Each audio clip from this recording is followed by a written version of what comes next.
Assalamualaikum warahmatullahi wabarakatuh.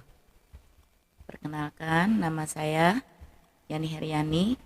Saya pembimbing literasi dari SD Negeri Percobaan. Kali ini saya akan mempresentasikan buku yang berjudul Legenda Banyuwangi. Legenda ini merupakan kisah dari rakyat atau cerita dari cerita rakyat Jawa Timur. Ini model fishbone yang saya buat, akan saya bacakan sekarang. Buku ini fishbone-nya. Buku ini berjudul Legenda Banyuwangi. Ditulis oleh Rini Kurniasih dan U. Syahbudin, diterbitkan oleh Pustaka Setia Bandung. Pada waktu yang diceritakan pada tempat ini yaitu pada masa Kerajaan Klungkung dan Kerajaan Blambangan. Lalu tempatnya atau tempat kejadiannya yaitu di daerah Jawa Timur. Tokoh yang ada di sini, tokoh utamanya yaitu Dewi Ayu Suratiningrum yang merupakan putri dari Kerajaan Klungkung. Lalu Raden Banterang yaitu pangeran dari Kerajaan Blambangan, dan Pangeran Banggawanta yaitu kakak dari Dewi Ayu Suratiningrum. Awal kejadian pada cerita ini yaitu pada waktu itu Kerajaan Klungkung diserang oleh pasukan Kerajaan Blambangan. Dan Kerajaan Klungkung pada saat itu menerima kekalahan, sehingga Dewi Suratiningrum dan kakaknya Raden Bagawanta harus bersembunyi di hutan. Untuk kehidupan sehari-harinya, kedua kakak beradik ini dengan mengandalkan berburu di hutan. Mereka bersembunyi dari pasukan Blambangan. Namun naasnya suatu hari ketika Raden Bagawanta berburu kelinci, ia terperosok ke jurang. Sejak kakaknya masuk ke jurang itu, Dewi Suratiningrum menyendiri di hutan. Dia tidak bisa kemana-mana. Dan untuk menghibur dirinya, ia suka bersenandung di pinggir sungai. Suatu hari, Raden Banterang beserta pasukannya berburu ke hutan. Pada saat itu, ia mendengar suara senandung dari perempuan. Lalu ia pun mencari-cari dari mana arah sumber suara tersebut. Dan ia pun sangat terkejut begitu melihat seorang putri sedang bersenandung di pinggir sungai. Lalu ia pun menghampirinya dan berkenalan. Ketika mendengar bahwa Dewi Suratiningrum berasal dari Kerajaan Klungkung, ia pun begitu terkejut. Dan karena hatinya sudah terpikat oleh Dewi Suratiningrum, ia pun tidak berterus terang bahwa sebetulnya yang menyerang Kerajaan Klungkung itu adalah ia dan pasukannya. Lalu dengan berusaha sekehendak hati, dengan berusaha seramahnya, ia pun mengajak Dewi Suratiningrum untuk dibawa ke kerajaannya yaitu ke Blambangan. Dan Dewi Suratiningrum pun ikut ke Kerajaan Blambangan. Karena kedua-duanya saling jatuh hati, akhirnya mereka pun menjadi pasangan suami istri. Setahun sudah berlalu, Dewi Suratiningrum pun sangat dicintai oleh rakyatnya. Dan ia pun suka berkeliling ke desa-desa.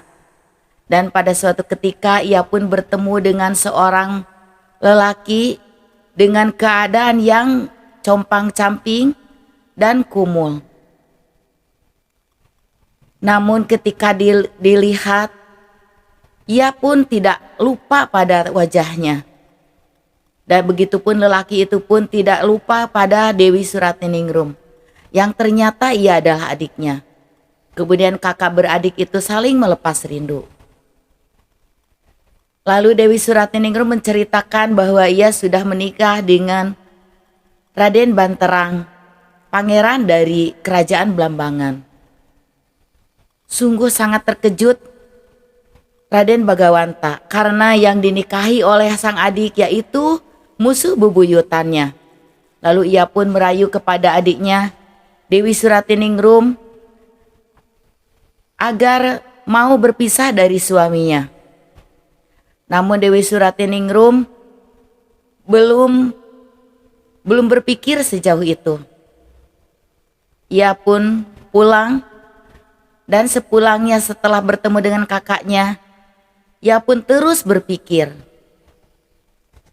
Permasalahan yang muncul semenjak bertemu dengan kakaknya, ia pun ada niat ingin membalas dendam kepada suaminya. Karena kerajaan Klungkung yang hancur, keluarganya yang tiada, dan kehidupannya yang sungguh di luar dugaan. Ia pun sudah mengambil keris untuk membunuh suaminya ketika suaminya sedang tidur. Namun karena hatinya yang begitu lembut, ia pun tidak tega melakukannya. Sehingga sebelum ia melakukan, suaminya pun terbangun dan ketahuan. Akhirnya ia pun menceritakan kehendaknya itu, yaitu ingin membunuh dia. Namun suaminya sangat sedih. Ia tidak marah kepada istrinya. Ia pun merelakan kepada istrinya jika ia ingin membunuhnya. Namun istrinya tidak jadi.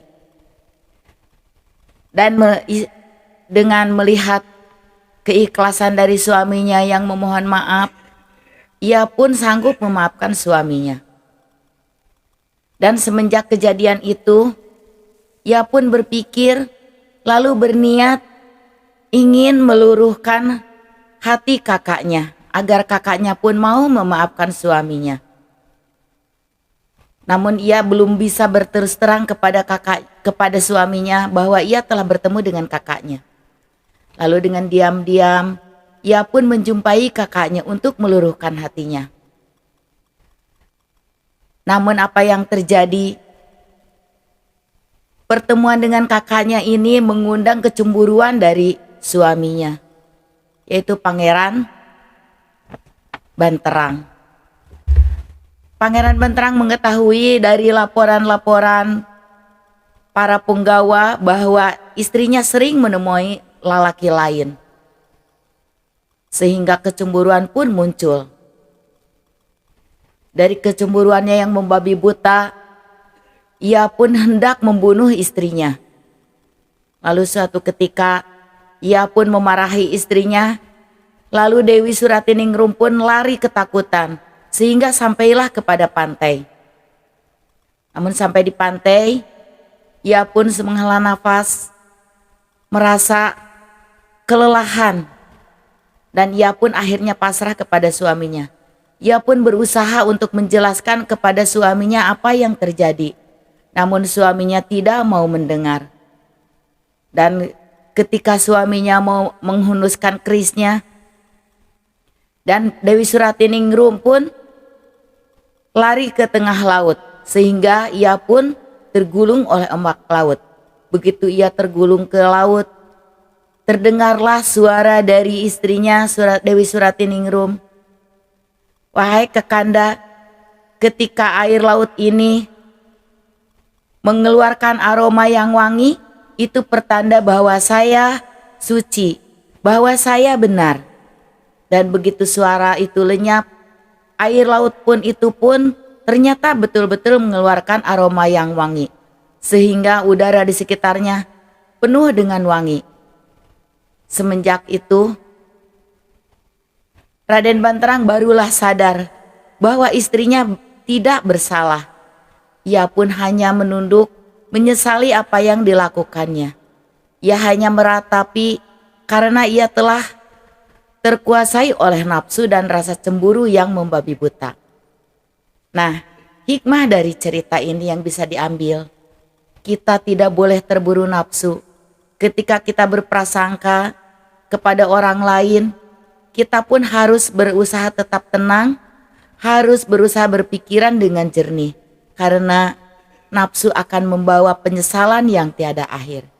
Demikian presentasi dari cerita tentang kisah legenda Banyuwangi, yang mana hingga kini daerah tersebut bernama Banyuwangi karena pada saat itu dari banyu atau air yang mengeluarkan aroma yang wangi. Demikian, wassalamualaikum warahmatullahi wabarakatuh.